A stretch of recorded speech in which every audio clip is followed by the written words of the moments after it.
जय श्री कृष्णा मित्रों।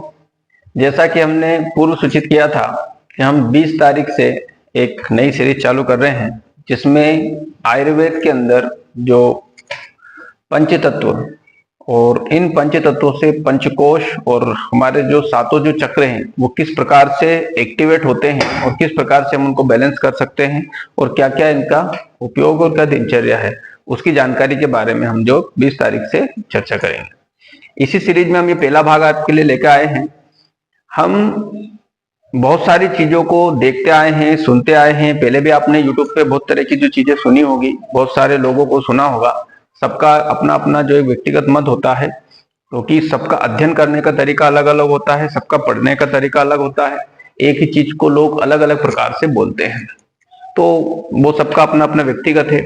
मेरी जो जानकारियां हैं वो मेरे अध्ययन, मेरी व्यवस्था और जो अभी तक मैंने अपने गुरुजी से, संतों से, आयुर्वेदाचार्यों से, मेरे टीचर्स से, मेरे शिक्षकों से जो सीखा है, मैं उसका आपको विश्लेषण करता हूँ।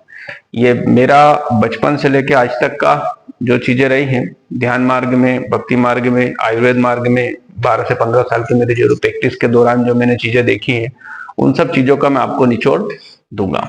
धीरे धीरे हम उस बारे में डिटेल में धीरे धीरे आगे तो पढ़ना प्रारंभ करेंगे। उसके लिए हम ये पहला वीडियो आज जो तैयार कर रहे हैं, ये उन्हीं चीजों की छोटी छोटी रूपों का एक बड़ा स्वरूप हम तैयार करेंगे। हम इसको ज्यादा बड़ा ना करते हुए छोटा छोटा ही बनाएंगे, इसलिए ज्यादा समय न लेते हैं। हम सबसे पहले पंच तत्वों के बारे में ही हम चर्चा करेंगे कि 5 तत्व हमारे शरीर में कौन कौन से होते हैं।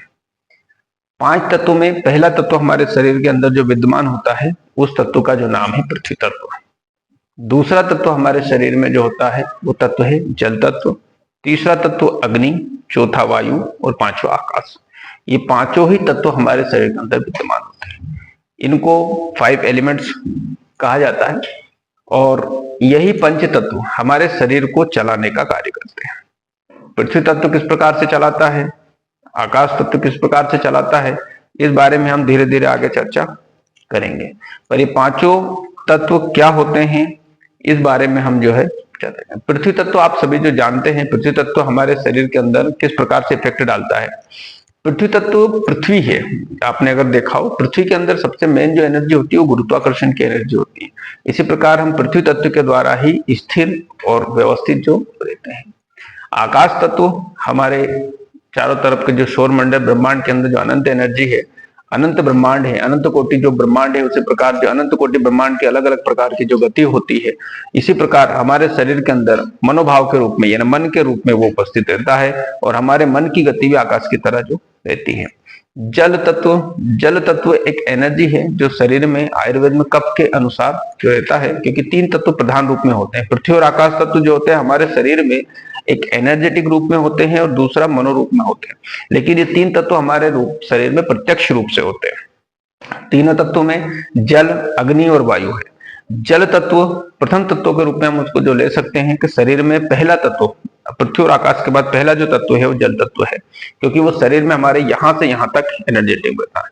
हमारे यहाँ से यहाँ तक का जो क्षेत्र होता है ये जल का मूल केंद्र है। इसी को जल को आयुर्वेद की भाषा में कफ कहा जाता है। अगर आपने वात, कफ और पित्त अगर आयुर्वेद में पढ़ा हो तो आपको जल को ही आयुर्वेद की भाषा में कफ कहा जाता है और उसी का बैलेंसिंग होने से शरीर व्यवस्थित रहता है। कफ की अधिकता यानी जल की अधिकता होने के कारण इनबैलेंसिंग बहुत प्रकार के डिसीज होते हैं, वो हम आगे चर्चा करेंगे। तीसरा जो तत्व, दूसरा तत्व जो अग्नि तत्व है, अग्नि तत्व का स्थान हमारे शरीर में यहाँ पर होता है। अग्नि यानी कि फायर तत्व भी अलग अलग प्रकार की जो व्याख्या है, विस्तृत वर्णन है, लेकिन यहाँ पर हम सिर्फ उसको छोटा और लघु रूप में हम जो समझेंगे। अगले भाग में से हम एक पार्ट के ऊपर फिर लंबा वीडियो तैयार करेंगे। अभी से हम 5 एलिमेंट्स के बारे में हल्का नॉलेज ले रहे हैं। इसी के बाद अग्नि तत्व यहाँ से यहाँ तक जो बैलेंस होता है, जो जल से नीचे की ओर होता है। आपने पृथ्वी के अंदर भी देखा होगा कि पृथ्वी के अंदर जैसे जल है, जल सबसे ऊपरी भाग पे है। जल जो है पहला भाग, यानी ऊपर अगर जैसे जल है समुद्र के अंदर भी, तो समुद्र से जैसे ही नीचे आप गहराई के अंदर जाओगे तो समुद्र के नीचे गहराई में आपको सबसे ज्यादा अग्नि यानी कि सबसे ज्यादा फायर और इस टाइप की चीजें मिलती हैं।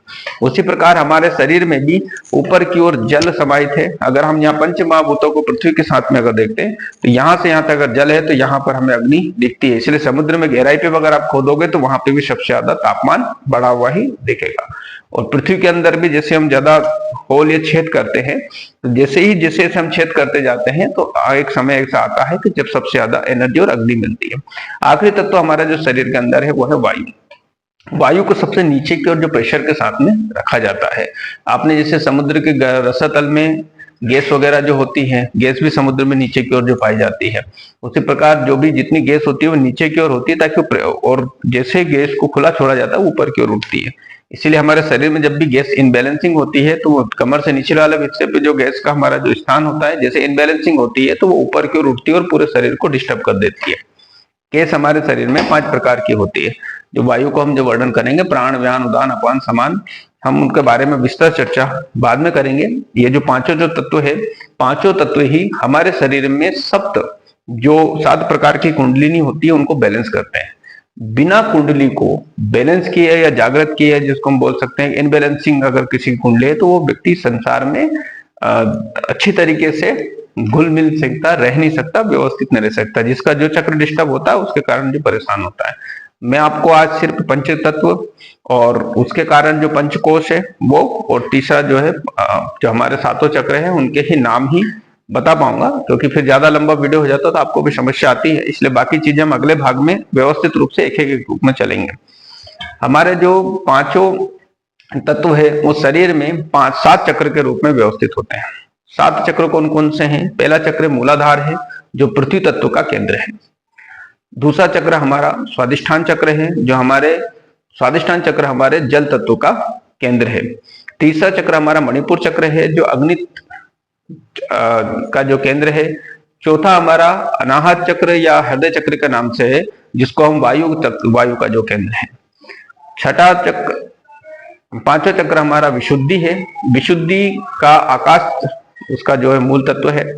छठा हमारा आज्ञा है जिसका आज्ञा चक्र का जो मूल जो एनर्जी पॉइंट है वो आत्मा है।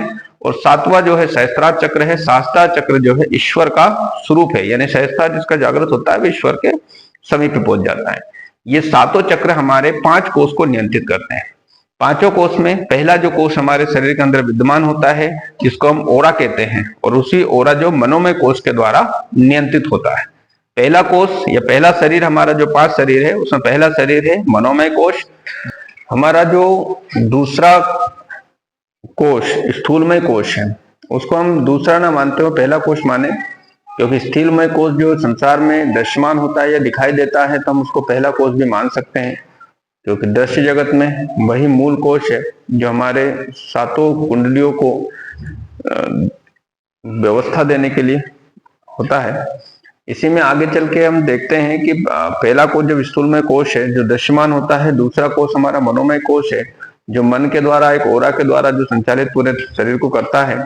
तीसरा कोष प्राणमय कोष है जो ऊर्जा को एक स्थान से दूसरे स्थान पर ले जाने का कार्य करता है।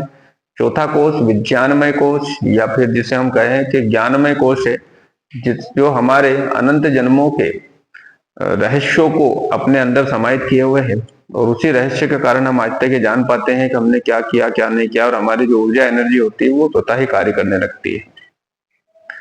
आगे हमारा जो 5वां कोष है वो आत्ममय कोष है जहां पर आत्मा का निवास स्थान है।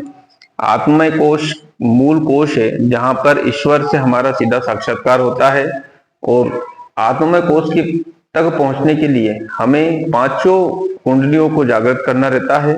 और छठा कुंडली जैसे हमारा आज्ञा चक्र जागृत होता है हम आत्मा के संपर्क में आने लगते हैं। हमारे जो पूरे चक्र जागृत होते हैं तो मूलाधार से लेकर जब हम आज्ञा चक्र तक जागृत होते हैं तो स्वतः ही हमारे कोष व्यवस्थित होते हैं और बैलेंस होने लगता है। उनके अंदर एक ओरा बनने लगता है जो धीरे धीरे सूक्ष्म शरीर धारण करने लगते हैं हम लोग। और वहीं से आगे चल के जब इस एनर्जी को हम पूरी तरह से व्यवस्थित करते हैं तो हम 5वां कोष आत्ममय कोष को नियंत्रित करने की शक्ति करते हैं। और सहस्त्रार्चक इसके बाद जब जागृत होता है तो हम ईश्वर से साक्षात्कार करने लगते हैं। अधिक जानकारी के लिए बने रहिए, सब्सक्राइब करें हमारे चैनल को, और आगे नई नई जानकारी आपको मिलती रहेगी। अब मिलते हैं नए वीडियो में अगले भाग के साथ। जय श्री कृष्णा, जय श्री राधे।